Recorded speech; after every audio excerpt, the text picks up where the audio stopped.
ஒரு குட்டி கதை மாதிரி ஒரு ஆட்டோக்காரர் ஒரு கர்ப்பிணி பெண்ணை ஆட்டோல ஏத்திக்கிட்டு ஹாஸ்பிட்டலுக்கு போறாரு. பெரிய மழை பெஞ்சு அவர்கிட்ட இருந்த அந்த கொடைய அந்த கர்ப்பிணி பெண்ணை கிட்ட கொடுத்துட்டு இதை எடுத்துட்டு போமா அப்படின்னு சொல்றாங்க. அந்த பொண்ணு சொல்றாங்க, ஆனா இது எப்படி நான் உங்ககிட்ட நான் திருப்பி கொடுக்கறது? அதுக்கு அந்த ஆட்டோக்காரர் சொல்றாரு, வேற யாருக்காவது தேவைப்படுறவங்களுக்கு கொடுத்துருமா.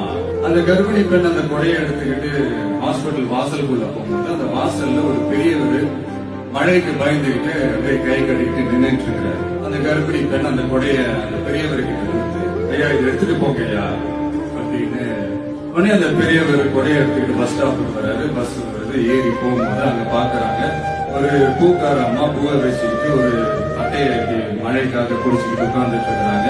பெரியவர் போய் அந்த கொடையை அந்த பூக்கார அம்மா கிட்ட கொடுத்துட்டு அவர் பஸ் ஏறி போயிடுறாரு.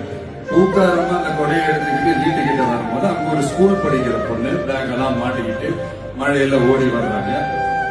அவங்க போய் அந்த ஸ்கூல் பொண்ணு கிட்ட கொடையை கொடுத்துட்டு மழையில நனையாதமா இதை எடுத்துக்கிட்டு போங்க அப்படின்னு சொல்றாங்க. அந்த பொண்ணு தேங்க்ஸ் அப்படின்னு சொல்லிட்டு வீட்டுக்கிட்ட வரும்போது அந்த பொண்ணோட அப்பா பதட்டத்தோட வாசல்ல நின்றுட்டு இருக்கிறாரு. பொண்ணு மழையில நனைஞ்சிட்டு வரணுமே அப்படின்ட்டு.